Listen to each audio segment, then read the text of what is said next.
Gloria a Dios, hermanos. Buenos días. Abran sus Biblias, por favor, en primera carta del apóstol Pablo a los tesalonicenses, en el capítulo 4. Vamos a estar meditando de los versículos 13 en adelante, por favor. Primera de Tesalonicenses 4, a partir del versículo 13. Dice así: Tampoco queremos, hermanos, que ignoréis acerca de los que duermen, para que no os entristezcáis como los otros que no tienen esperanza. Porque si creemos que Jesús murió y resucitó, así también traerá Dios con Jesús a los que durmieron en él.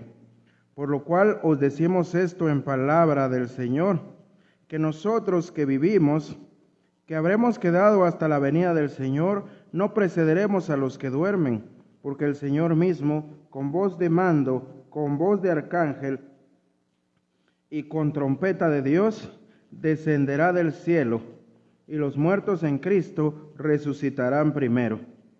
Luego nosotros, los que vivimos, los que hayamos quedado, seremos arrebatados juntamente con ellos en las nubes para recibir al Señor en el aire, y así estaremos siempre con el Señor. Por tanto, alentaos los unos a los otros con estas palabras. Gloria sea al Señor, hermanos. Los creyentes en el Antiguo Testamento, hermanos, tenían un conocimiento imperfecto e incompleto acerca de lo que sucedía con una persona que fallecía, hermanos. Ellos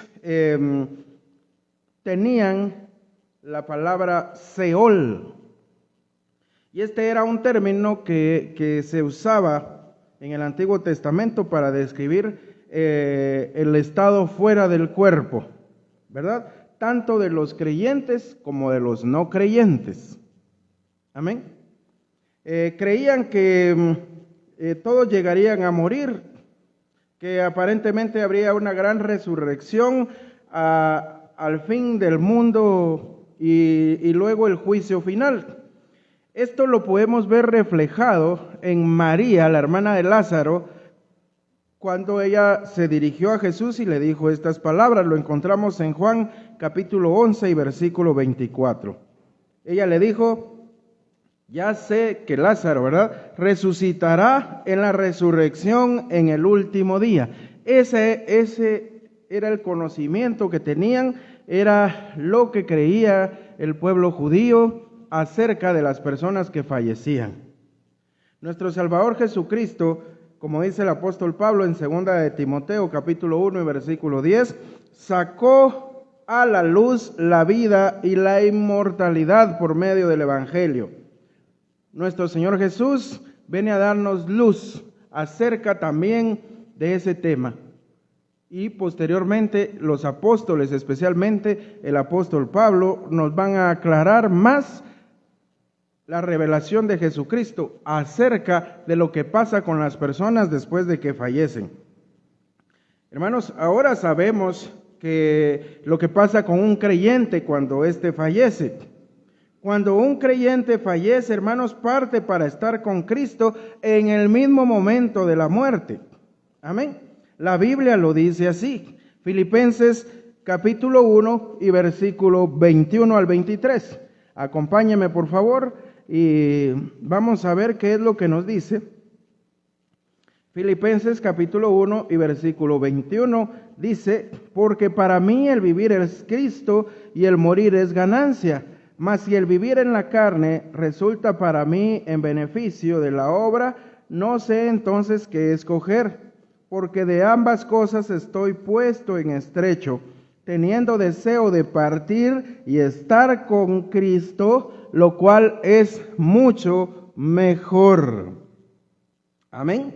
Segunda de Corintios capítulo 5 y versículo 8 dice: pero confiamos y más quisiéramos estar ausentes del cuerpo y presentes al Señor. Entonces, estos pasajes, hay otros más, hermanos, pero estos pasajes nos dejan claro qué es lo que pasa con un creyente cuando deja el cuerpo, cuando muere. cuando fallece, va inmediatamente a la presencia del Señor. Ya lo dijo Pablo, ¿verdad? Presente, ausente del cuerpo y presentes al Señor. Para mí, el vivir es Cristo y el morir me es ganancia. Amén. Del incrédulo se dice que inmediatamente va al Hades, un lugar de tormento que es la antesala del lago de fuego y azufre. Cuando después de que termine el milenio, en el juicio del gran trono blanco, van a ser mandados ahí aquellos que no creyeron en nuestro Señor Jesucristo. Sabemos que no todos los creyentes morirán, hermanos, pero que todos serán transformados. El apóstol Pablo lo dijo así en 1 Corintios capítulo 15 y versículo 51. Sabemos, hermanos, que habrá más de una resurrección. En el arrebatamiento, solo los creyentes serán levantados. 1 Corintios capítulo 15 y versículo 23, y el pasaje que estudiamos hoy, 1 de Tesalonicenses capítulo 4 y versículo 16. Los muertos malvados, hermanos, serán levantados al final del reinado del milenio de Cristo. Van a ser resucitados y en el juicio del gran trono blanco van a ser enviados al lago de fuego y azufre. Entonces, quedemos claros en eso, habrán dos resurrecciones. Gloria sea al Señor. Cuando Pablo fue por primera vez a Tesalónica, hermanos, enseñó a los cristianos acerca de la venida de Cristo a reinar y enseñó también sobre los acontecimientos que seguirían. Primero, hermanos, mientras tanto, habían surgido problemas acerca de los cristianos que habían muerto. ¿Quedarían sus cuerpos en los sepulcros hasta el último día? ¿Tendrían que esperar ahí en los sepulcros esos cuerpos hasta el final del milenio, hermanos? ¿Quedarían excluidos de la participación de la venida de Cristo y de su glorioso reinado? Estas eran preguntas que se hacían los tesalonicenses. Además, surgieron dudas, hermanos, porque comenzaron a sufrir persecución. Comenzaron a pensar, ¿será que ya estamos viviendo la gran tribulación? Comenzaron a pensar, ¿será que Cristo ya vino y nos quedamos? Amén. Entonces todas estas dudas estaban y Pablo aquí les va a aclarar. Para responder, hermanos, a estas preguntas y aplacar sus temores, Pablo describe ahora, hermanos, el orden de los acontecimientos en el tiempo de la venida de nuestro Señor Jesucristo por su pueblo. La fórmula que usa Pablo, donde dice, no queremos, hermanos, que ignoréis. Versículo 13. No queremos, hermanos, que ignoréis. Se emplea para alertar a los lectores acerca de un importante anuncio que les va a hacer el apóstol Pablo. Aquí el anuncio, hermanos, trata acerca de los que duermen, es decir, de los creyentes que han muerto. La palabra dormir o el sueño se emplea como un eufemismo, hermanos. Se emplea como un eufemismo para referirse a aquellos que están ya en presencia del Señor, están descansando de todas sus cargas, como lo dice el Apocalipsis. Amén. Están, hermanos, esperando la venida de nuestro Señor Jesucristo por su iglesia para que sus cuerpos sean resucitados. Pero ellos de ninguna manera están dormidos literalmente, como creen algunas sectas como los Testigos de Jehová o los Adventistas del último día. De ninguna manera las almas están dormidas, hermanos. Y ya lo vimos anteriormente con las palabras del apóstol Pablo. El sueño es una figura literaria que se usa y es muy ad hoc, muy apropiada, hermanos, esta similitud con la muerte, porque en la muerte la persona parece dormida, hermanos, está yacente, acostada, Y pareciera, aunque ese cuerpo ya está inerte, pareciera que está dormida. Por eso se usa este eufemismo. Incluso nuestra palabra que usamos como cementerio proviene del término griego que significa lugar de dormir. Koimeterion es la palabra griega. El sueño es una similitud muy familiar, hermanos, porque cada noche actuamos en este símbolo de muerte cuando vamos a dormir, y en cada mañana es como que simbólicamente resucitáramos. Por esa razón es que se utiliza este eufemismo, pero de ninguna manera quiere decir que la Biblia enseña la herejía de el sueño del alma en el tiempo de la muerte. El alma no se queda dormida, hermanos. Vemos el caso del rico y Lázaro que nuestro Señor Jesucristo contó. Ahí están hablando, están interactuando, ya esas almas después de fallecidas no están para nada dormidas, hermanos. Ya sea en presencia del Señor, hermanos, con los placeres que da la bendición de estar cerca de Él, o en el tormento, hermanos, en el Hades. Pero las almas no están dormidas. Cuando un creyente muere, hermanos, está en presencia del Señor. Segunda de Corintios 5:8, ya lo leímos, ¿verdad? Morir es estar con Cristo, ausentes del cuerpo, presentes con el Señor.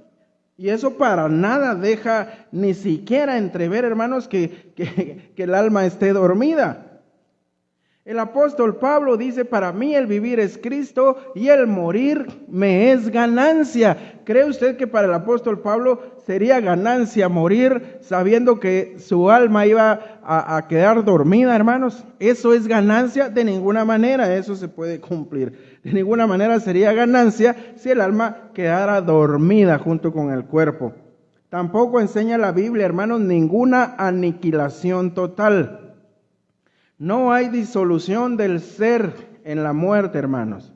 Solamente el cuerpo queda inerte ahí y el alma va allá con el Señor.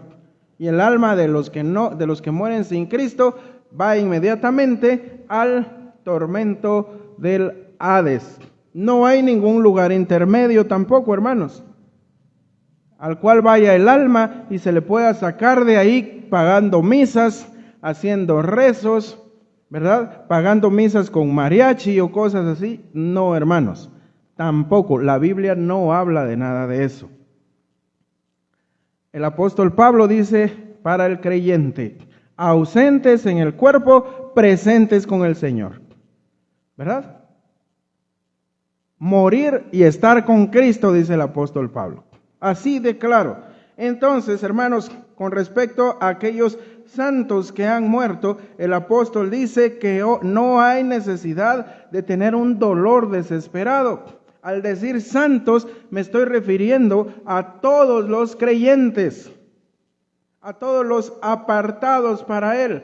Eso es un santo, no un muñeco que está en un escaparate de vidrio, hermanos. No, estamos hablando de todos los creyentes. Por tal razón, hermanos, es cierto, cuando un familiar de nosotros ha fallecido y él o ella han sido creyentes, es normal que a nosotros nos duela, hermanos, la separación. Eso es normal. Pero no debemos, hermanos, sumirnos en un dolor desesperado ni en una depresión inconsolable, porque los creyentes tenemos la esperanza de que nos vamos a volver a encontrar. Recuerdo allá por el año pasado, más o menos, o un poco más, que el doctor Luis Palau hizo un video, creo que 15 días antes de fallecer.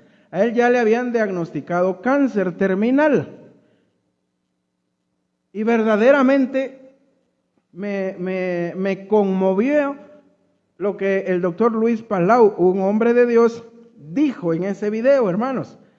Él dijo: estoy feliz, sé que voy a partir, sé que voy a la presencia del Señor. Lo único que quisiéramos, dice, porque esto es como un viaje, y lo único que desearíamos, pero no se puede, dijo, es que fuera como un viaje en el que toda la familia se va a ir junta. Así lo dijo. Sin embargo, mi familia ya sabe que yo me les adelanto y que nos vamos a reunir. Amén. Entonces, este hombre de Dios ya sabía para dónde iba. Y con estas palabras consoló a su familia. Y así es, hermanos, cuando un familiar, un amigo, alguien especial para nosotros parte a la eternidad, es cierto, es válido entristecerse por la separación que vamos a tener, hermanos. Vamos a tener esa separación, no le vamos a volver a ver, pero tenemos la esperanza, o sea, no le vamos a volver a ver en este mundo, pero tenemos la esperanza de reunirnos con todos ellos allá en la patria celestial. A continuación, el apóstol Pablo expresa claramente el motivo por el que los cristianos no deben entristecerse, hermanos. Acerca de los que han dormido, como los demás que no tienen esperanza. Ahora Pablo nos lo va a explicar. Amén. Pablo nos lo va a explicar. Hermanos, dice, tampoco queremos, hermanos, que ignoréis acerca de los que duermen, para que no os entristezcáis como otros que no tienen esperanza. Porque si creemos que Jesús murió y resucitó, así también traerá Dios con él, o sea, con Jesús, a los que durmieron por medio de Jesús. Veamos aquí, hermanos, que la creencia de la resurrección de los muertos se basa en la fe del creyente en la muerte y resurrección de Jesucristo. Amén. Nuestro Señor Jesucristo murió y resucitó, y esto es precisamente el núcleo, hermanos, la parte central, la parte medular, la parte más importante del Evangelio. Amén. Aunque el Señor Jesús mató a la muerte muriendo, Pablo no dice que Jesús se durmió, hermanos, sino que murió. No solo para dar a entender que el Señor gustó la muerte con todos los sinsabores que conforma o que conformó una muerte de cruz, sino también porque por medio de la muerte, hermanos, con la que fue vencida la muerte, con la muerte fue vencida la muerte. La muerte de los cristianos se ha convertido como si fuera un sueño, un descanso, hermanos, por nuestro Señor Jesucristo, que murió y resucitó. Dice el versículo 14, porque si creemos que Jesús murió y resucitó, así también traerá Dios con Jesús a los que durmieron en él. Que el mismo Dios que resucitó de entre los muertos a Jesús, traerá con él a los que se durmieron, hermanos, por medio de Jesús. Pablo usa la palabra traer, del verbo griego ago, que significa guiar o conducir, como el pastor conduce a sus ovejas. Así, hermanos, es conducido, es traído por Dios hacia Jesús a los muertos en él. Hermanos, parece incluir mucho más que la resurrección de los creyentes y también referirse a la exaltación de ellos en el regreso del Señor.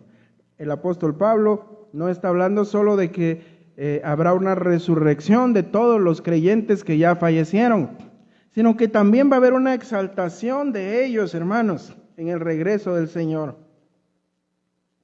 Después de esta especie, hermanos, como de prevención, el apóstol da en detalle la respuesta, hermanos, en cuestión que está tratando en esta sección. Y lo hace así. Primero dice, por palabra del Señor. Veamos el versículo 15. Por lo cual os decimos esto en palabra del Señor. Él está diciendo, esto es una revelación. Amén. En palabra del Señor.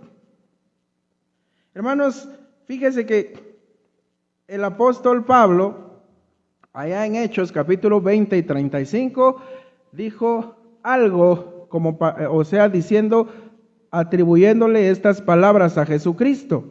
Es mucho mejor cosa dar que recibir. Amén. Pero eso no está en ninguno, no está registrado en los evangelios.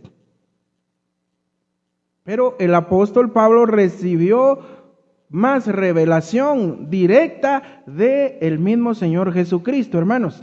El apóstol Pablo dijo allá a los Gálatas, en el capítulo 1, dijo, el evangelio que yo les predico no es según hombre, porque no lo recibí de hombre alguno, sino del mismo Señor Jesucristo. El apóstol Pablo recibió revelación del Señor Jesucristo. Y aquí el apóstol Pablo está diciendo que es palabra del Señor. Miren, hermanos, esto es una especial revelación que no había sido tocada antes. Nuestro Señor Jesucristo no habló como lo hizo Pablo sobre este acontecimiento. Y es una revelación que el Señor le da exclusivamente a Pablo para que él la comparta con la iglesia. Por eso Pablo en 1 Corintios, en el capítulo 15, les dice a los corintios, les voy a contar un misterio. Fíjese cuando va a comenzar a hablar él de que, dice, no todos moriremos. Vamos a ser transformados en un abrir y cerrar de ojos. Entonces él dice, les voy a contar un misterio. Un misterio es algo que no se sabía, que no ha sido revelado. Y le fue revelado a Pablo. ¿Por quién? Por el Señor. Por eso él dice, por palabra del Señor. Por lo cual decimos esto en palabra del Señor. Aunque esto no está registrado en los 4 evangelios, ¿verdad? Como palabra de Cristo, debemos tomarlo como palabra literal de Cristo, porque es un misterio que le fue revelado al apóstol Pablo. Una especial revelación, hermanos.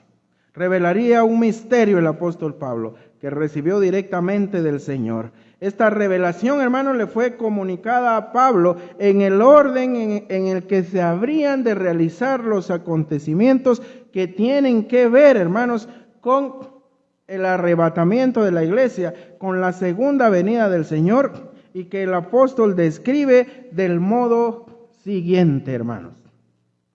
A propósito, muchos confunden el arrebatamiento de la iglesia con la segunda venida del Señor, pero son 2 acontecimientos diferentes. Amén. Y ahorita vamos a ver por qué. En primer lugar, vemos que dice que nosotros, los que vivamos, los que hayamos quedado hasta la venida del Señor, no precederemos a los que duermen. La enseñanza que Pablo aquí comunica a sus lectores, hermanos, y lo hace con autoridad de la palabra del Señor, es que los cristianos que todavía estén vivos el día que el Señor venga por su iglesia, no van a ir a recibir al Señor antes que aquellos que ya fallecieron creyendo en Jesucristo. Amén. Los muertos en Cristo resucitarán primero. Aquí va el orden de los acontecimientos. Aquellos que han fallecido, pero en su vida, aquí en este mundo, fueron creyentes en Jesucristo, le recibieron como su Salvador, creyeron en Él, fueron hechos hijos de Dios. Ellos resucitarán primero. Ahí, hermanos, van a entrar todos aquellos creyentes que ya han partido. Amén. Ahí, miren, solo de imaginarse uno, hermanos, los muertos en Cristo resucitarán primero. Carlos Spurgeon, Martin Lloyd Jones, Gigi Ávila, Luis Palau. ¿Cuántos, hermanos? Mi mamá.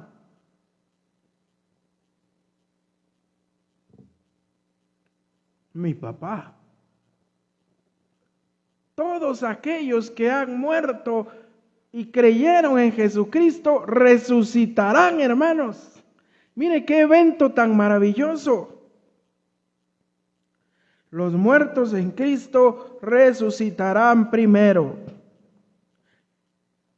Pablo está diciendo, los que para entonces vivan, los que hayan quedado sin morir, esperarán a que resuciten los creyentes difuntos para ir al encuentro del Señor. O sea que primero van los que murieron en Cristo. El orden de los acontecimientos es este. Primero resucitan los muertos en Cristo. Sin embargo, Pablo, hermanos, compartía el sentir que debe haber tenido toda la iglesia primitiva, de que el regreso del Señor era inminente, o sea que sucedería porque sucedería. Así, hermanos, lo manifiesta, hermanos, cuando dice que él dice nosotros que vivimos. Esto no quiere decir que Pablo pensaba que él iba a estar vivo, hermanos, cuando esto sucediera. Algunos dicen, hermanos, que Pablo creía que la venida del Señor por su iglesia iba a suceder en el tiempo en el que él estuviera vivo. Es válido también, hermanos, porque Pablo nos da el orden de los acontecimientos, pero no las fechas, porque la hora y la fecha nadie lo sabe. Amén. Pero otros teólogos creen que Pablo se está refiriendo al sentir que debe tener la iglesia. Y de hecho, hermanos, nosotros que ahora vivimos, nosotros sentimos, hermanos, que estaremos vivos para cuando el Señor venga por la iglesia. Yo así lo creo, hermanos, no lo sé. No sé si cuando el Señor venga yo ya voy a estar, yo seré uno de los resucitados primero, como dice el apóstol Pablo, los muertos en Cristo resucitarán primero. No lo sé, pero yo quiero creer que estaré vivo para cuando el Señor venga por su iglesia. Por eso el apóstol tenía ese sentir, hermanos, y no es nada del otro mundo, no es nada malo. Dice, nosotros que vivimos, que habremos quedado hasta la venida del Señor, no precederemos a los que duermen. Amén. Bueno, esta esperanza, hermanos, debe de mantenerse activa y debe ser la expectativa de toda la iglesia a través de todas las edades, hermanos. La expectativa de la venida de nuestro Señor Jesucristo. El apóstol Pablo continúa diciendo, porque el Señor mismo, con voz de mando, con voz de arcángel y con trompeta de Dios, descenderá del cielo, y los muertos en Cristo resucitarán primero. Que el Señor, es decir, Jesucristo, descenderá del cielo, hermanos, donde se haya sentado a la diestra del Padre, hermanos, desde el día en que Él ascendió al cielo. Se haya sentado a la diestra de Dios el Padre, pero aquí dice que Él descenderá del cielo, que descenderá con voz de mando, hermanos, con voz de autoridad, que aquí viene a tener el sentido de la autoridad que tiene un jefe militar, que pone en movimiento a todo un ejército. Por eso dice con voz de arcángel. Algunos dicen que será el arcángel Miguel el que hable con autoridad, porque es el único arcángel a quien se nombra en la Biblia.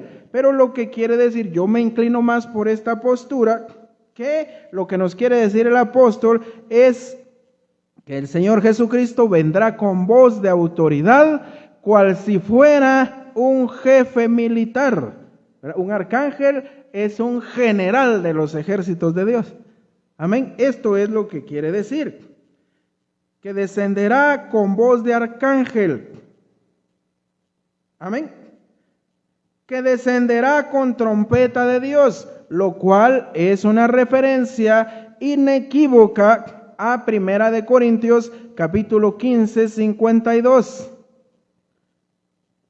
Lo de que es trompeta de Dios es una figura frecuente en las Escrituras para indicar algo extraordinario. Vamos a 1 Corintios, por favor. En el capítulo 15 y versículo 52. 1 Corintios 15, 52.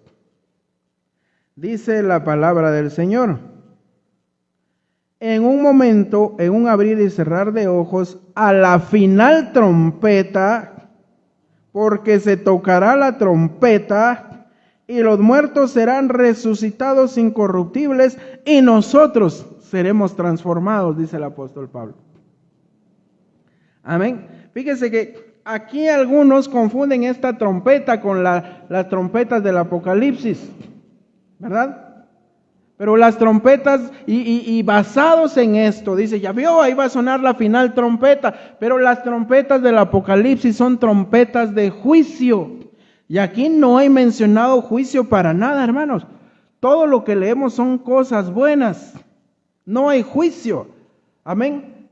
Aquí lo que hace referencia, hermanos, cuando suene la final trompeta, es que se acostumbraba, hermanos, que entre el pueblo judío, en un evento, hermanos, de gran magnitud, se anunciaba, hermanos, tocando la trompeta, el shofar, amén, el cuerno, y se tocaba de una manera, hermanos, en notas tan altas, ¿verdad? Hasta que el trompetista que ya no podía más, hermanos.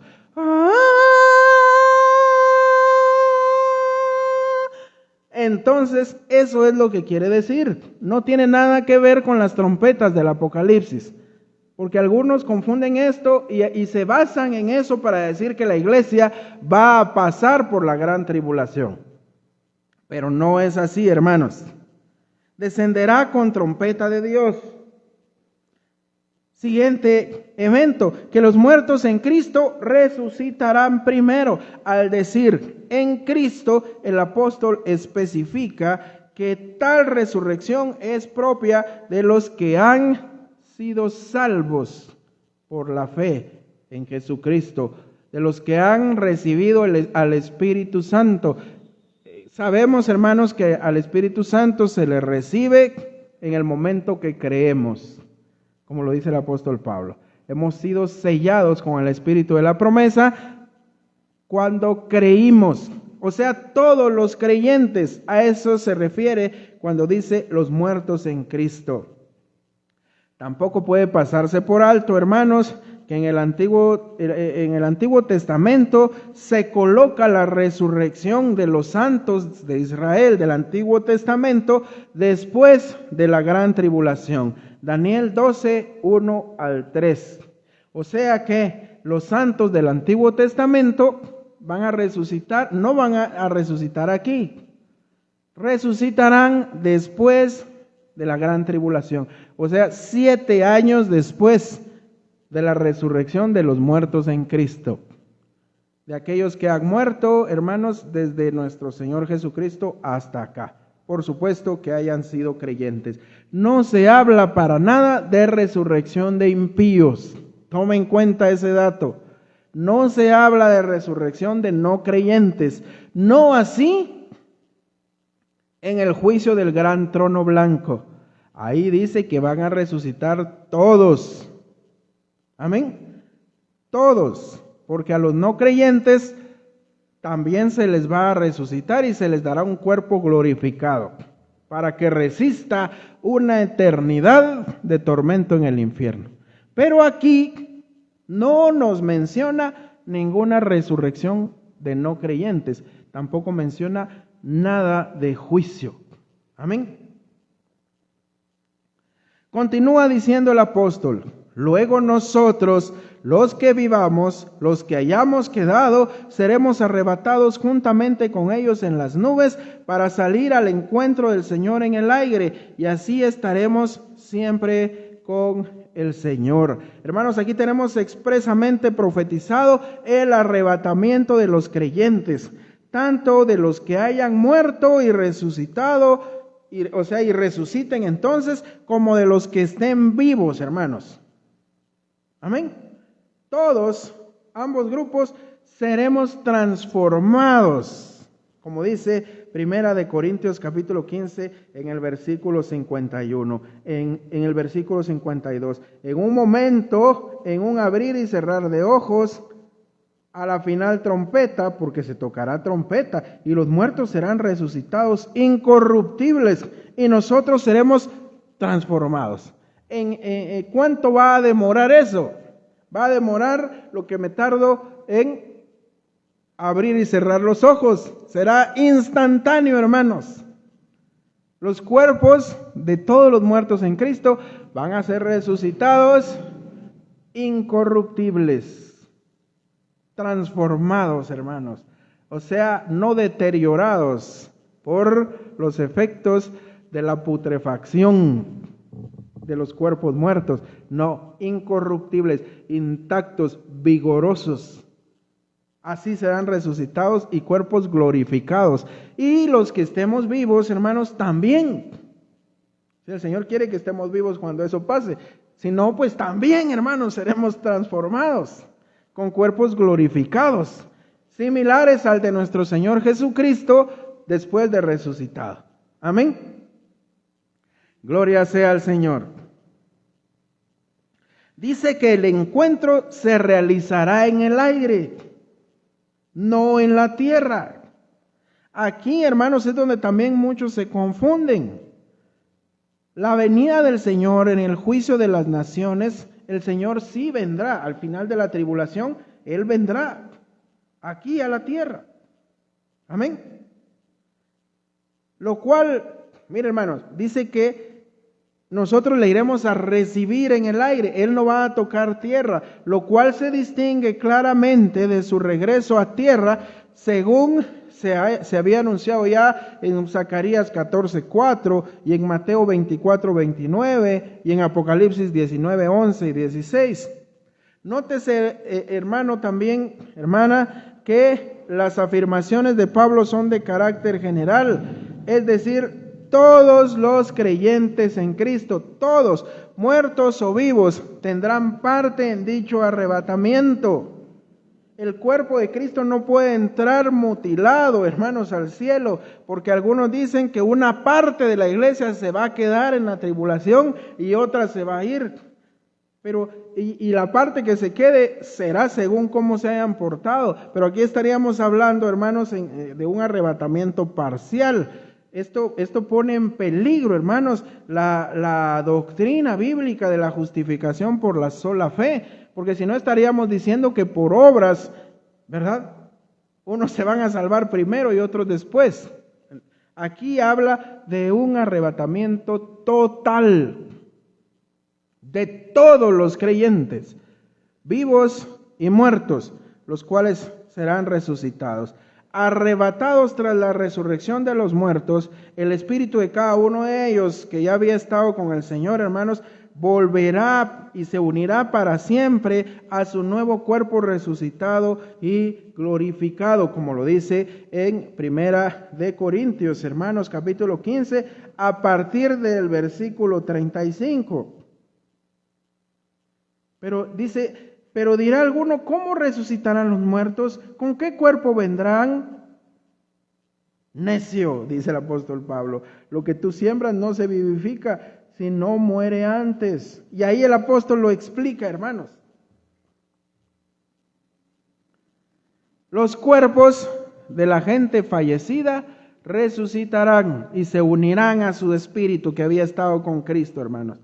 Se unirán para siempre. Los cristianos que estén vivos serán arrebatados también y van a llevar este mismo cambio. Este pasaje, hermanos, junto a Juan capítulo 14, versículos del 1 al 3 y 1 Corintios 15, 51 y 52, constituyen la base bíblica para el arrebatamiento de la iglesia. Y es una base bíblica sólida, con argumentos sólidos, hermanos.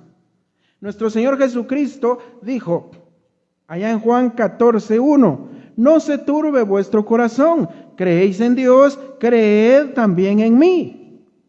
En la casa de mi Padre muchas moradas hay. Si así no fuera, yo os lo hubiera dicho. Voy pues a preparar lugar para vosotros. Y si me fuere, os prepararé lugar. Vendré otra vez y os tomaré a mí mismo, para que donde yo estoy, vosotros también estéis. El Señor Jesucristo ya había hablado sobre que Él va a venir por su iglesia, hermanos. Vendré a vosotros y los tomaré a mí mismo, porque el deseo del Señor es que donde Él esté, la iglesia también esté, hermanos. Primera de Corintios 15, 51, dice Pablo, he aquí os digo un misterio. O sea, Pablo va a dar una revelación del Señor Jesucristo que no había sido dada antes. O sea, con el detalle que Pablo lo va a dar. Hasta ese momento era un misterio. No todos dormiremos, no todos se van a morir, dice, pero todos seremos transformados en un momento, en un abrir y cerrar de ojos, a la final trompeta, porque se tocará la trompeta, y los muertos serán resucitados incorruptibles, o sea, no podridos, no deteriorados, y nosotros seremos transformados. Mire qué misterio el que Pablo contó, hermanos.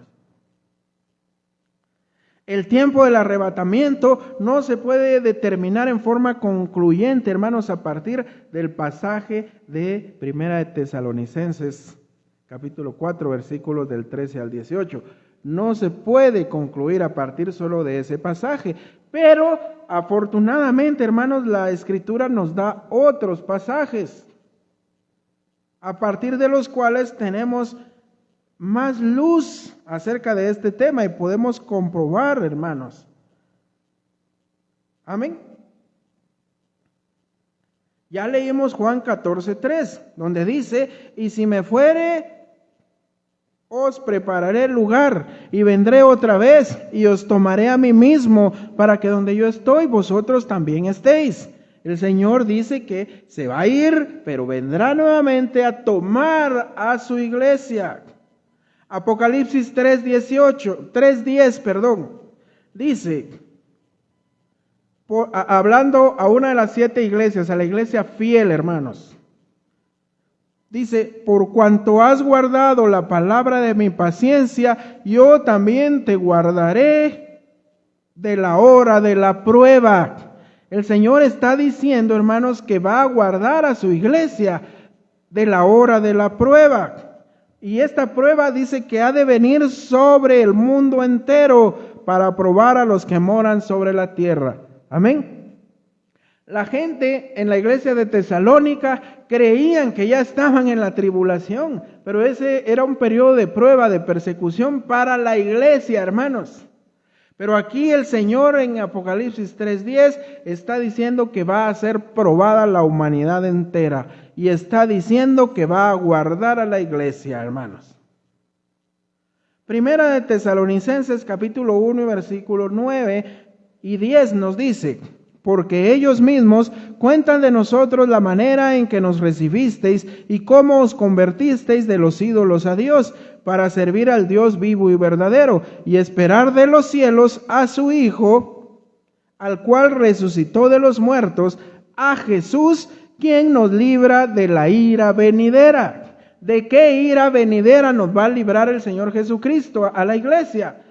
Del infierno, dicen algunos. No, hermanos.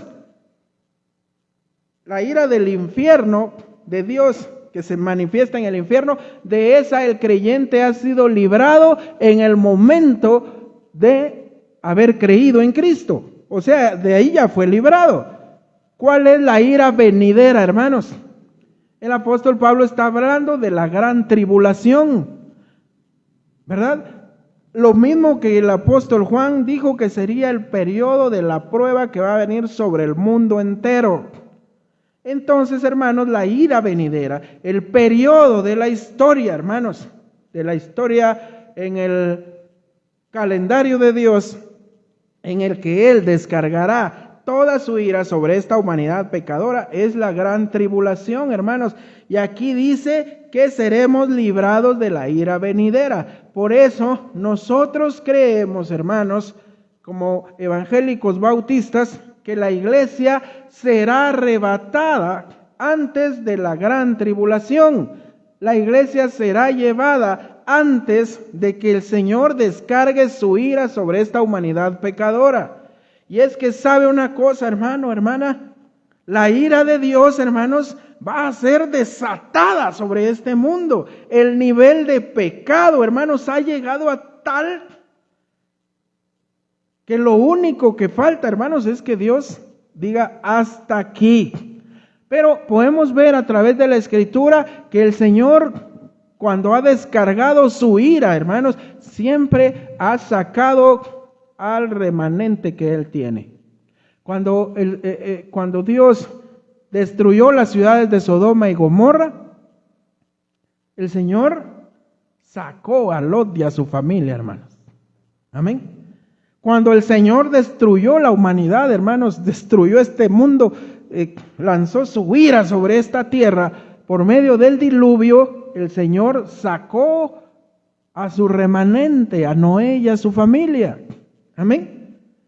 Entonces, hermanos, no es raro pensar, y además está respaldado por la Escritura, que el Señor sacará a su pueblo de este periodo de tribulación, hermanos. Que el Señor Jesús dijo que será cual no ha habido ni habrá, como también lo dijo Daniel. Cual no ha habido ni habrá. Es que, hermanos, el nivel de pecado, hermanos, en esta humanidad ha llegado a un tope. Y le hablo todo esto porque el nivel de pecado en el mundo ha llegado a tal grado que la ira de Dios está por manifestarse. Para ir terminando, hermanos, quiero dejar en claro, hermanos, que conviene entender que el arrebatamiento ocurre en un tiempo diferente a la venida de Cristo como juez. En el arrebatamiento, hermanos, es un acontecimiento previo a la tribulación. Antes de la ira de Dios, la iglesia va a ser arrebatada. Con el arrebatamiento de la iglesia da inicio la gran tribulación. Este acontecimiento, hermanos, incluye la transformación completa, como ya lo vimos, de los cuerpos de los creyentes, muertos, resucitados y vivos. Y la unión, hermanos, interminable de la iglesia con nuestro Señor Jesucristo. El apóstol Pablo, hermanos, termina este capítulo dando la exhortación: por tanto, alentaos los unos a los otros con estas palabras. Gloria sea al Señor. Entonces estamos claros, el arrebatamiento ocurre en un tiempo diferente a la venida de nuestro Señor Jesucristo como juez. Amén. Si comparamos, hermanos, si comparamos los textos que hablan sobre el arrebatamiento y los que hablan sobre la segunda venida de Cristo, por ejemplo, Mateo 13, 34 al 50, o Mateo 24, del 29 al 44, o Apocalipsis 19, del 11 al 21, que sucederán al final de la tribulación de 7 años, debemos, hermanos, tomar en cuenta que existe una diferencia clara entre el carácter del arrebatamiento, porque en el arrebatamiento no se menciona juicio alguno, mientras que el tema central de los otros pasajes que le acabo de decir, el tema central es el juicio divino. Ya para terminar, hermanos, les leo Mateo 13, 49. Aquí habla, hermanos, aquí habla del fin del siglo. Amén. Aquí habla, hermanos, es un texto sobre la segunda venida de Cristo para juzgar. El arrebatamiento no es venida de Cristo, porque dice que vamos a ser llevados, levantados, guiados, succionados por Él para recibirle en el aire, en las nubes. No va a tocar tierra, o sea que Él no viene, porque hay algunos que adversan la doctrina del arrebatamiento de la iglesia y dicen: Cristo habló de su segunda venida, pero entonces esa sería tercera venida. No, porque el Señor no viene directamente a la tierra. Él se acerca y nos lleva con Él. Amén. Pero en su segunda venida es para juicio. Mateo 13:49. Así será al final del siglo. Saldrán los ángeles y apartarán a los malos de entre los justos y los echarán en el horno de fuego, y ahí será el lloro y el crujir de dientes. Otra diferencia: en el arrebatamiento de la iglesia no serán los ángeles los que vengan a traer a los creyentes. Amén. Es el Señor Jesucristo directamente. En su segunda venida serán los ángeles los que van a apartar a los malos de entre los justos, porque habrán justos en la tribulación, hermanos, ya lo hemos platicado. Se van a convertir en la tribulación. Mateo 24:29 dice: e inminentemente después de la tribulación de aquellos días, o sea, al final de la tribulación, el sol se oscurecerá y la luna no dará su resplandor y las estrellas caerán del cielo y las potencias de los cielos serán conmovidos. Entonces aparecerá la señal del Hijo del Hombre en los cielos. Entonces lamentarán todas las tribus de la tierra y verán al Hijo del Hombre viniendo sobre las nubes del cielo con poder y gran gloria. ¿Por qué van a lamentar todas las tribus de la tierra? Porque el Señor viene para juicio, hermanos. En cambio, en el arrebatamiento nadie está lamentando nada. Al contrario, añoramos ese momento, hermanos. O sea que el arrebatamiento y la segunda venida no son el mismo evento. El arrebatamiento sucederá antes de la tribulación. El Señor nos librará de la ira venidera. Gloria sea al Señor. Espero, hermanos, que esta palabra le edifique tanto como me ha edificado a mí. Son temas, hermanos, largos, imposibles de tratar en 45 minutos, pero les agradezco su paciencia. He tratado de sintetizarlo lo más que he podido y les agradezco por su atención. Espero que el Señor haga la obra en los corazones, tanto de los que estamos aquí presentes como de los que verán este material en un tiempo posterior. Que el Señor les bendiga y damos gracias a Él. Gloria sea al Señor.